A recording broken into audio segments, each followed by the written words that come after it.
Hello, everyone, and welcome to another episode of The Ravens Call. I am your host, Tyler Cameron. If you haven't already, or if you don't know what this podcast will consist of, please go and watch my 1-minute intro video explaining the podcast. Podcast is available on Spotify, YouTube, and Apple Podcasts. You can find links to all those in each of the streaming services, or just look up the Ravens Call podcast on any of the streaming services or on Instagram. On that note, hope everyone is having a great day and ready to listen to some exciting and very interesting NFL and Baltimore Ravens items.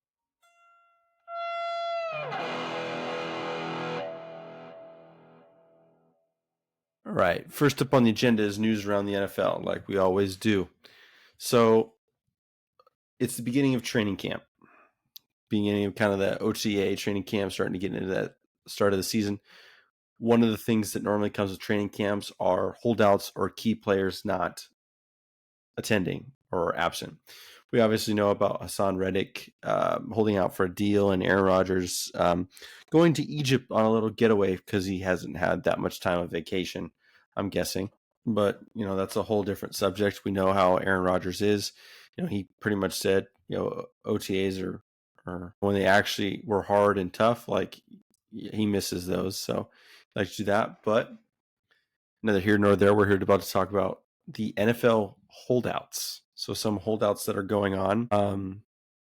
Dak and Ceedee Lamb extensions are pretty much quiet, non-existent from the Cowboys, which kind of funny. Like, you didn't spend money in the free agency to get anyone and do anything impactful in the draft too. So why is there no money getting paid to your star athletes?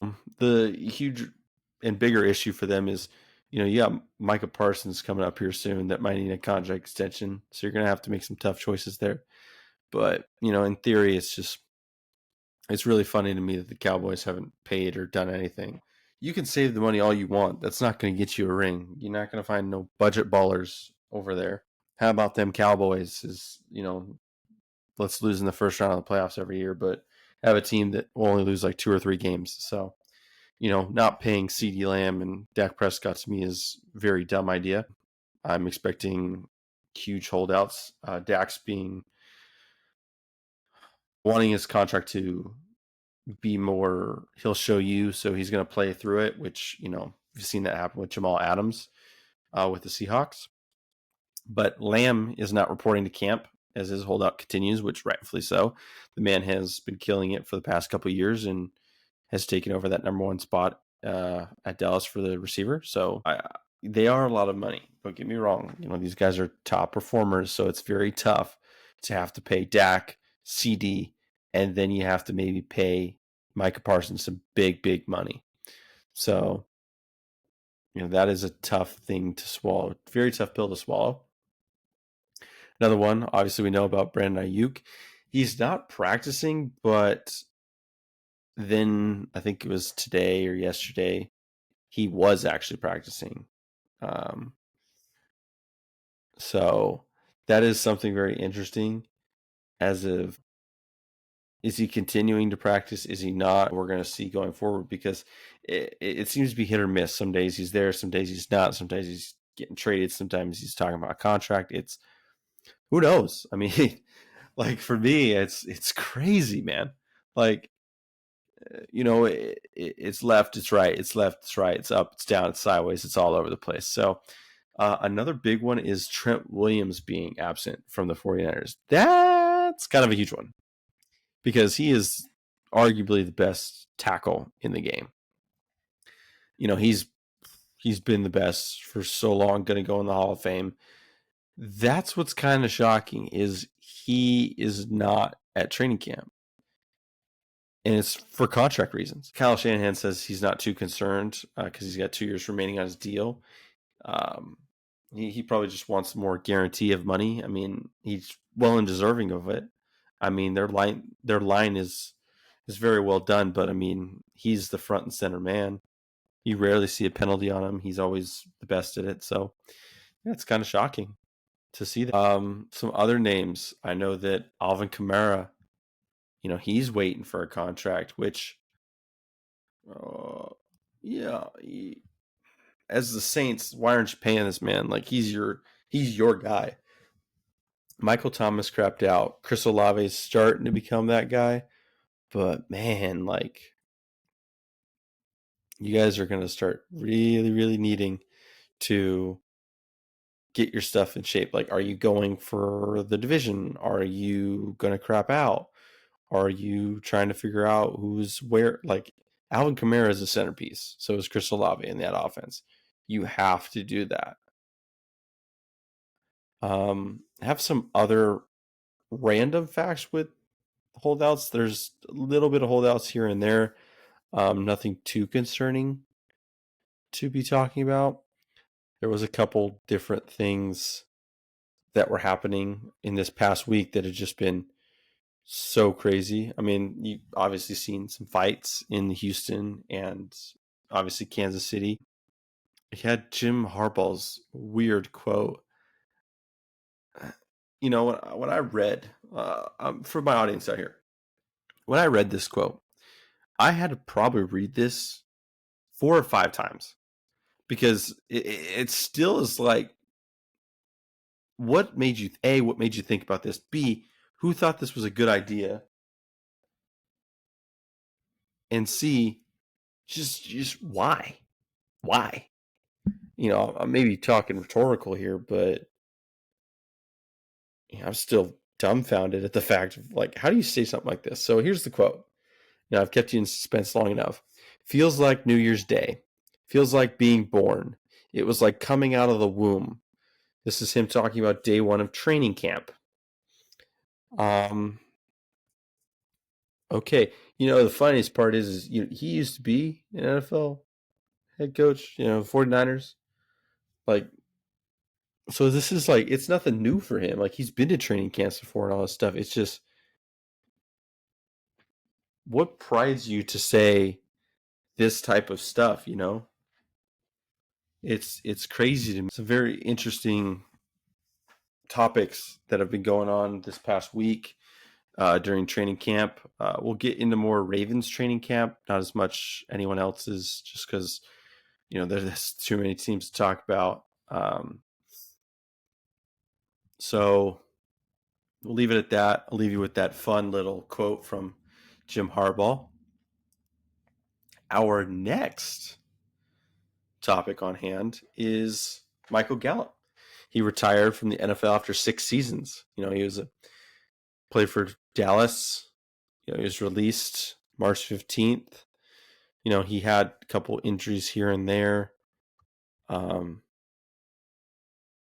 which is, it's very interesting to see. I mean, he's a very, very young guy. He signed a 1-year contract with the Raiders on April 30th.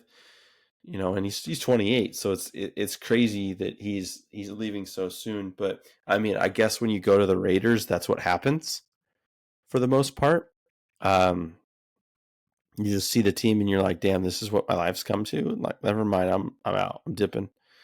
So yeah, I'm a bit shocked with that announcement. It's not huge, but he was a very good player on the Cowboys, very key when you needed a guy, he was there. Him going to the Raiders was a very weird move for me, but I think it was just one of those things where he couldn't really, I'm trying to think of many, many different reasons as to why he would think to himself, hey, like, I need to hang it up now or anything like that. I mean, you never know why until it's too late, or you never know why players do what they do. I mean, one of my favorite receivers, Calvin Johnson, like, he hung it up real early. I know many others have, but this is the one that I grew up with at a young age, who retired very early, and I could never understand why. And he was up there. I mean, in my eyes, he is the second best receiver to ever play this game. That could be, that's very opinionative, but he's mine. If you want to debate it, go ahead. We can debate it all you want, but he's my second best receiver. But he hung it up early. It's it's one of those things you never understand. He says it was injuries, concussions, but also, I mean, he just kind of came out and talked about how was because the team was losing, because he could never get out of the Lions, that he just was like, I'm not putting my body through this anymore if I'm going to get beaten up and keep losing. So he did what he had to do. I think maybe Michael Gallup saw the Raiders and was like, yeah, this team's not going to be good for a couple years. Maybe I retire. Maybe I'll come back when they're good and ready, or maybe I'm just ready to hang it up. Who knows? So, wish him the best in his retirement. If he wants to come back out, hey, you're more than welcome to come to the Ravens. This is kind of a subtopic of it. We're going to kind of transition into something because we do have a lot of NFL topics to talk about. This is probably one of the biggest ones going forward. That being the Hard Knocks were the Giants going through free agency, and the big thing was the Saquon interview. Now, if the viewers don't know, Saquon Barkley played for the Giants. He was their draft pick. He was their stud. And then he went to the Eagles. That's all he got. He wasn't going to get franchise tagged. They didn't want him to be franchise tagged. And so they let him go into free agency. Well, he goes to the Eagles, the rival team. And that's all we got. That's all we were kind of given. No one really talked about it until Hard Knocks came out. And you kind of see the side of the GM. You hear the conversation that Saquon talks about. And a couple of things are going on here, like, Saquon talks about he didn't know that the GM's convo was being recorded. And in all honesty, from my perspective, I believe Saquon. There's no right or wrong here. But for me, Saquon, he deserved the money. He was your hard earner. Daniel Jones sucked ass. He does. He's just flat out. I remember when they signed him to that big old contract, I said thank you, because I think there was a time when I think it was last year maybe, when the Ravens were like, well, maybe we'll just trade him to the Giants and we'll take Daniel Jones. And I was saying, hell no, I don't want Daniel Jones. He's a terrible player. He's not really that good. He had one hype year. That's it. And thank God we didn't. We got an MVP and they got another injury-prone quarterback. So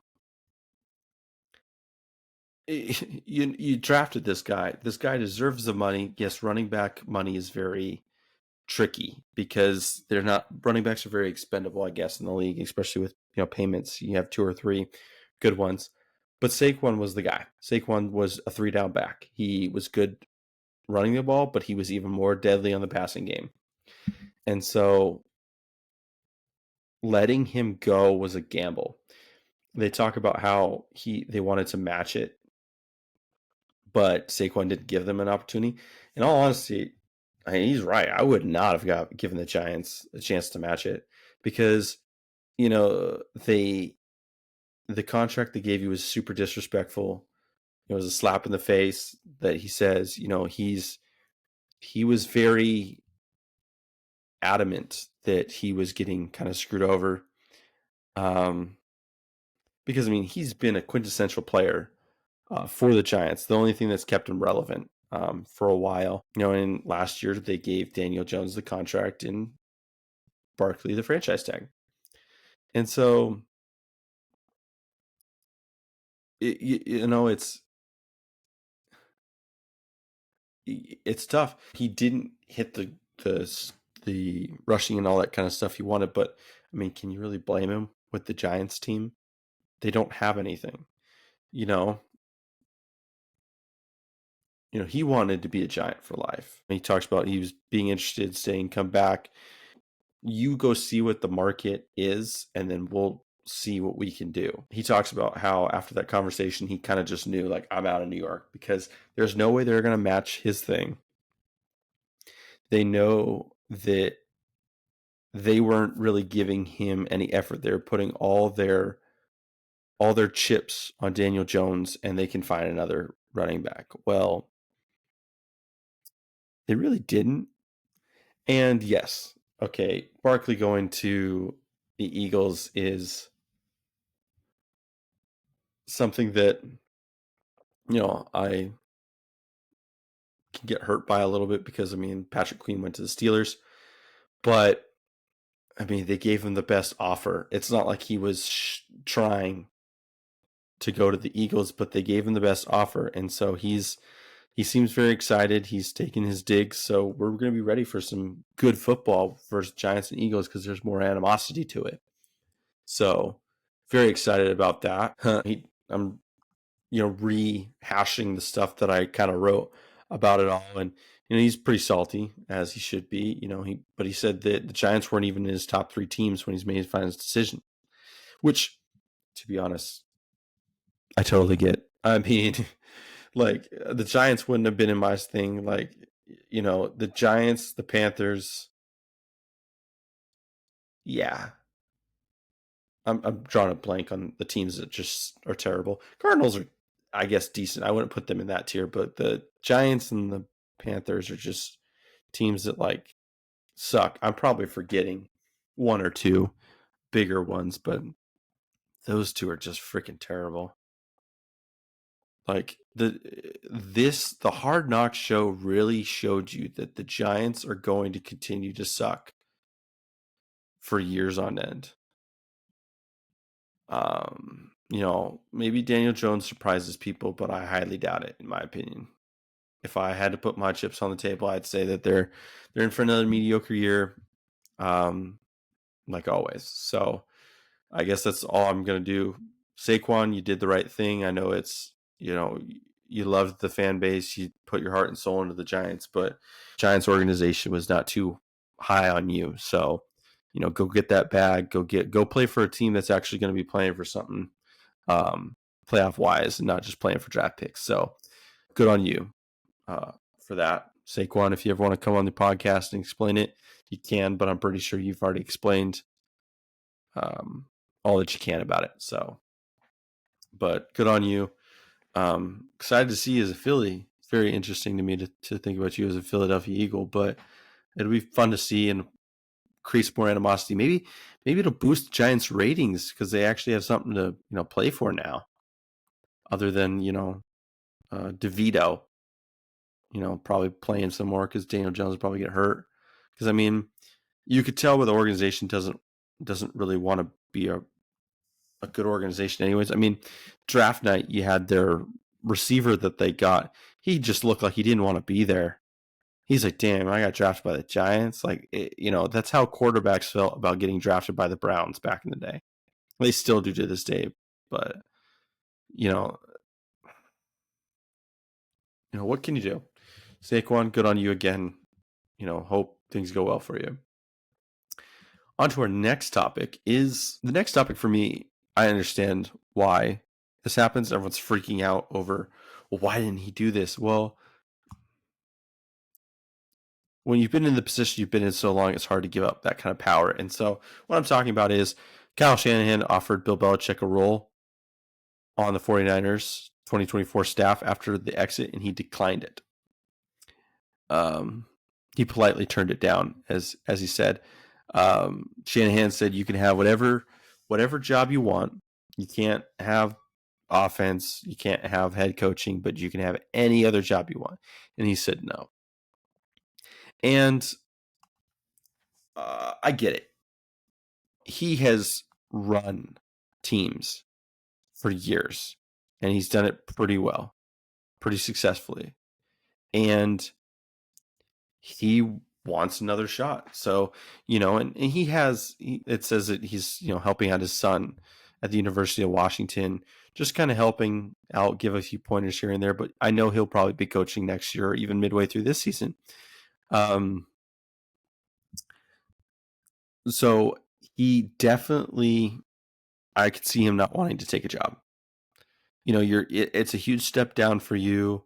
You're about that head coaching position because, he also, if he wants to go for records, he wants a head coaching job for wins, for percentages, whatever he wants to be, but he knows how to run a team. He's not going to step down from that. I know he was in talks for the Atlanta Falcons head coaching gig, but honestly, I think he's like fine with that. I think he's fine with giving that up because the Falcons are one of those teams that are hit or miss and normally miss, but could have upside potential. You never know with Kirk Cousins. So we'll have to see on that. But, if they get into playoffs, Bill, that could be something enticing. I mean, just don't do it against the Ravens. You can do it to get up to the point. But if the Ravens are in the Super Bowl, you just bow out. But helping them in the playoffs defensively, Bill Belichick's probably the best defensive coach there is. Like, why not at that point? But on to our next topic. And this is going to sound very repetitive, and I understand some people listening are going to be like, well, you just talked about this in the first topic. This is a bigger, bulkier topic. And what I mean by that is we're going to talk about Jordan Love holding out. And you're like, Tyler, dude, I just heard about holdouts. I just heard about all these guys. Why didn't you just bring them up beforehand? The difference is that normally these guys are holding out. This is a guy who is playing the quarterback position who played really well last season. They did pretty well in the playoffs, to where this isn't a hold. This is him wanting a contract extension, saying, I've earned this, give me the thing, or I'm not playing for you yet. To where, as a quarterback, you're the center of the offense. Like, you need to be working with your guys, and, being out of practice isn't going to help you. But mainly what he was saying is they're close on extensions, but he's not going to practice until he's signed. So he's made it very clear, hey, give me my money, pay me. And it's one of those things I get from him. You just come off a great season. You do not want, market's high right now, go for it. Because you made the playoffs after a rocky start. You had a playoff win, almost beat the 49ers. It's one of those things where you are the next person. You are the next person for the job. So the only problem is, obviously, they're going to want to pay him lower because he's not really ascended yet into the role. But the reason bringing up this topic is, like, that's a huge thing. Like, the Green Bay Packers are a very good team this season, and not having him be in training camp and working out with his new boys, especially Josh Jacobs, affects that team. And, Green Bay is very good at making quarterbacks. Brett Favre, Aaron Rodgers, Jordan Love. Now, these guys are good at drafting, and they're good at creating and training these guys to be the best they can be. So, yeah, he's a bigger topic to have because he needs his deal done so that he can continue to go on and really work at it, because he wants the structure, he wants the money, but organizations and players don't always think the same way. So that'll be a very interesting thing to continue to look at.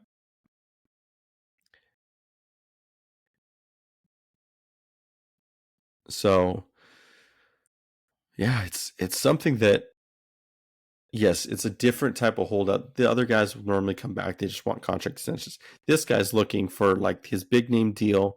Like, I deserve it. Not as much as Mahomes and all those kind of contracts in Jackson, but more like, I want to make sure that I'm set for a good amount of time where I don't have to worry about this anymore. So we'll see.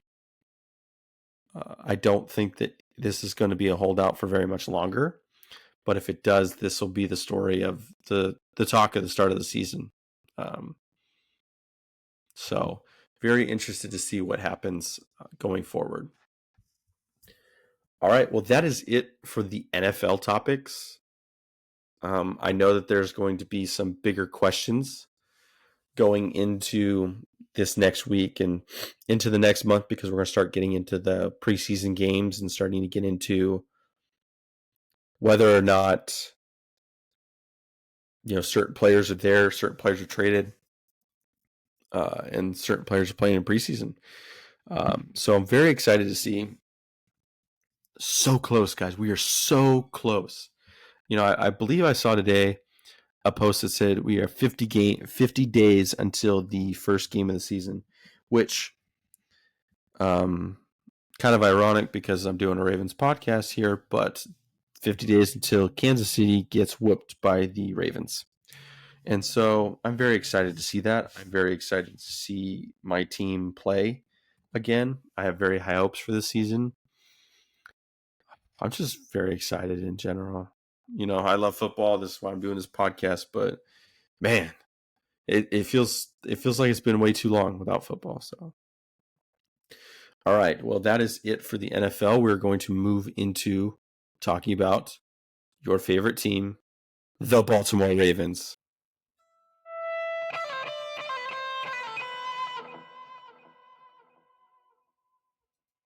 All right. First topic is something I saw. It triggered me because I think that this is a bunch of, sorry to say it, bullshit.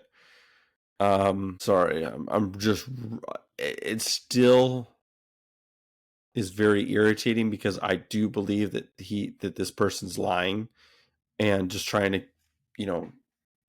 make it seem like, oh, it was mutual. Like, no, it wasn't. So what I'm talking about here is the Titans GM denies reporting that the Ravens ever gave them a trade offer for Derrick Henry during the trade deadline, which we all know was bullshit. They had talked about it. Even Derrick Henry talked about it. Because if we got him at the deadline, I was going to be very happy, and we were going to be. I felt like we would have run the ball a lot more in the AFC Championship game, and we probably would have won a Super Bowl if that happened. But things happen the way they do. He talks about how he agreed. Our Ravens GM agreed to the framework of a trade with us, fourth round pick that could have become a third had Henry reached productive levels. So, but the Titans didn't really want that deal. And then he kind of goes on to say that, that wasn't true. That wasn't really said. Like, that was, I don't know what that's coming from. That's not my concern. They had multiple teams, yada, yada. Derrick Henry in his press conference talks about the Ravens being one of those teams. He was one of those teams. And like, when people talk about, we had a bunch of running backs that were on the market this year. There was no talks. No one guessed, there was one unicorn team, which was Derrick Henry going to the Cowboys, which we all know. The Cowboys choke. So I knew they weren't getting Derrick Henry. He wouldn't have fit there. It would have just hurt him. But other than that, Derrick Henry was born to be a Raven. He's the perfect type of physical back that the Ravens like to run. Not to mention that we have Patrick Ricard, who is probably one of the best fullbacks besides the 49ers fullback, that is very good at blocking. And we are a very good run team. Just the physicality, the passion to want to win a championship. Titans never gave him that. We can give him that. So I'm very excited to see it going forward. But for the most part, I think it's kind of nice. Yeah, as much as it sucked that we couldn't get him, we would have had to trade something for him. And instead, we just signed him and gave the Titans nothing. So for me, I'm happy about that. I don't have to give up anything to get him. I would have liked to, but you can't change the past at this point. But I know he's just trying to cover his ass because that would have been the smarter choice for them. You knew Derrick Henry was going to leave your team. Why did you not trade him to get something out of it? So, it's just them denying the report that, they screwed up that situation and could have had a draft pick out of it. So, but I'm excited. Derrick Henry's my guy. I've liked him since Alabama. He's definitely been one of those guys that has torched the Ravens. Now he's going to be torching for the Ravens. So I'm very excited about that. Our next topic is we're going to actually talk about a little bit of both the more of a training camp topic, but then also about Lamar Jackson. And so Lamar Jackson at training camp, he was sent home with an illness today. Sorry, not today. Wednesday, the 24th. He practiced for an hour and then he had to stop because of that illness. So he's still working through his illness during training camp, which is it's very scary to think about because this isn't the first time he's gotten injured with an illness. That being, last year he had that happen, and a couple years ago he had that as well. The main thing that is scary too is he's missing out on these reps with these guys, and the offense is going to be the reason we win or lose in the playoffs. Win or lose big games because our defense holds up. Our defense has been holding up a lot. Jackson won the MVP. We need him to be at 100% because we need him to lead this team to a Super Bowl. I believe he can win the Super Bowl. He has a bunch of doubters. No shit. He's going to have a bunch of doubters. But I believe in him that he is going to get us a Super Bowl one way or another. So with that being said, Jackson was done with an illness. He exited after missing 3 days of camp. He then left again. Another big thing that is going well for us is our secondary is still elite. They had 6 picks in training camp. Granted, that was not against Lamar Jackson. So it's still very tough to see that he's not there. But, our defense, sorry, I was just trying to make sure that I have my facts straight when I say this, is our defense is still top tier. We lost a good couple guys, but we are still top tier. And so we have drafted well enough to maybe get some new exciting guys. We've signed Eddie Jackson. We have that safety cornerback position locked up. Now, can it stay that way? Again, you stay healthy, you can win championships. Kyle Hamilton's been called a unicorn. I think that should just be his nickname in general because, he's going to be playing everywhere. We signed Eddie Jackson for that reason because we have Marcus Williams at that safety position and a couple other people that kind of play that position where Kyle Hamilton can kind of play safety, kind of play middle linebacker on that front. So, yeah, training camp seems to be going well. Injuries are at a minimum right now, going into day 4 of training camp. I'm just hoping that going forward, injuries play a very limited factor this season, and we're able to make up for what we lost because we did lose a lot of guys this season. So I'm very nervous to see how our team does with that. But you can only hope for the best at that point. Our last topic is talking about some rumored additions that are looking more for the favor of the Ravens. So as of right now, there's a candidate that may be cut from a team that could be a good benefactor, could be a benefactory person for us. That being Derrick Cohen. He's a very good running back that could just help, especially Keaton Mitchell on the PUP list. So very excited to see if we can get him just to kind of have another good backup.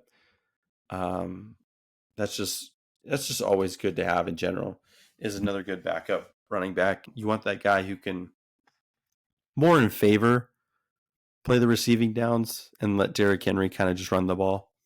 a little more, but not going to be opposed to Derrick Henry um, taking passing downs as well. Another one is Randy Gregory, defensive end. Yeah, no, I'm good. You can keep him. I don't want him. He played for the Broncos. He played for Dallas. He had a good season with Dallas. Went to Denver Broncos and just played terribly. Doesn't look like he's really giving an effort out there. Just kind of lazy. But then he goes and he plays with the 49ers, and I mean he does okay. But I mean, yeah, of course you're going to do okay. Like you're the fourth string, third string guy. You have Bosa, you got Armstead, you got a bunch of these bigger guys out there that are killing it. Yeah, of course you're going to be the one they're not really worried too much about because they have to focus on the other big guys. So I'm okay with not getting him. He's not really that big of an edge rusher for me, but maybe I'm wrong. I'd love to be proven wrong. Love to see him thrive as a Raven if he does, but I don't see us really needing him. Another one that's been kind of put into our rumor mill for the Ravens is tackle Connor Williams. Now, I think he's tackle or center. Either way, I don't think we need him at center. I think you just put him over at tackle or guard, probably tackle. I like this. I mean, the more linemen, the merrier. I don't really want to trust a rookie starting out at tackle. I'd rather get some bolstered of lineup, kind of learn from Stanley and Williams, and then he can kind of go out there that second season and really take it to him. But these are rumors of additions that could possibly help the Ravens or that have been best fit for us. That's something that we'll see what happens. I'm hoping for the best. I'm hoping that we can sign certain key players and they thrive with us rather than have some duds, because where we struggle is at receiver. Where we're going to struggle or is our biggest question mark is the offensive line. Defensively, we're very well. It's more edge rushing, getting to the quarterback that we're really looking for, but I still am very confident in that too. It's offensively that things need to adjust. So going forward, it's going to be an exciting year. Like I said before, I'm very thrilled and very anxious for this season because I expect the best from the Ravens, but when I expect that, they normally do worse than it happens, just because I expect them to be undefeated, but that's just me. But if I'm in the AFC South or if I'm in the NFC South, and I'm the Ravens, I am not worried about anything because that they're terrible divisions. Like they're the easiest divisions to go after. But instead, we have to be in the hardest division in the NFL. And if anyone wants to say, "Oh, the AFC East or the AFC West is the hard," no, you're lying. I know Micah Parsons went and said, "Yeah, the NFC East is the hardest division. We got the Eagles, we got the Cowboys, we got Giants, we got Commanders." And CJ Stroud goes and he's like, "No, it's the AFC North." And Micah Parsons, dude, you can say what you want. You can look it up, whatever you want. Washington and Giants don't even count as teams. They've been garbage for years. They just beat you and they play you pretty well because they know you. If we went pound for pound with the rosters we have now or healthy rosters, we'll just go healthy rosters. Our division sweeps your division by far. The Cowboys would get whooped by the Ravens. Bengals would whoop the Eagles. Steelers, Browns would whoop the other two teams. It's not even a fight. the talent, the schedule, the people you play, and the defenses are the best in the league. Yes, the Dallas Cowboy defense, very good defense. In the top 5, 3 of them are in the AFC North, and that's the Browns, the Steelers, and the Ravens. There is the Cowboys and the 49ers. That's it for the top 5. 3 out of the same division. So I'm excited because we do have a challenge. We're that division that if you succeed really well in that division, you've earned it, because you haven't played baby teams. You've played the toughest teams with the toughest defenses and come out on top. So we shall see what the season brings on that front. So very excited. Hope Lamar gets better with his illness. Hopefully all our players stay healthy and we get some new additions to help bolster our roster. As the clock winds down on another great episode, I want to thank you all for listening. Again, I don't have a strict schedule. I'm trying to figure that out, but every week is a mystery. I like to be able to sit down and figure stuff out for every week of an episode, but it is somewhat tough. But I know as the season picks up, I'm going to start having more episodes come out on a specific day basis, and we're going to have more news to talk about, Ravens and NFL wise. It's going to be fun. So very excited for the next 50 days until the actual football season gets underway, the regular season. My wife likes watching preseason. That's not for me. So again, when I do post episodes, I'll make sure to post something on my podcast Instagram page. So go follow that. It's the Ravens Call podcast. And that'll let you know the episode is up. Remember, podcast streaming services are Spotify, Apple Podcasts, and YouTube. Make sure to like and subscribe if you can on whatever platform you prefer. I post; they're all the same on all 3. I just know that a lot of different people like Apple or Spotify or YouTube, so it all depends. Whatever, pick your poison. Feel free to comment or ask any questions. I'll make sure to either address it in comments or in my next episode, or if you want me to talk about something or have a question or anything in general football related, I am more than happy to talk about that. Probably even shout you out. If you are on Spotify, I sometimes have polls. I haven't been doing it recently, but please comment and let me know. Do you like the polls? Do you want me to do more polls? Yes or no? Another thing is all the music and sound is provided by my brother-in-law, Justin. So if you're watching, Justin, thank you for that.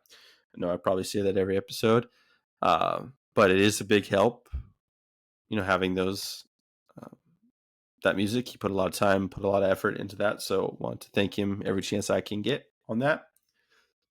Well, Ravens Nation, thanks for joining me on this episode. Until next time, stay fierce, stay loyal, and keep rooting for that purple and black. I will see you next time on The Ravens Call.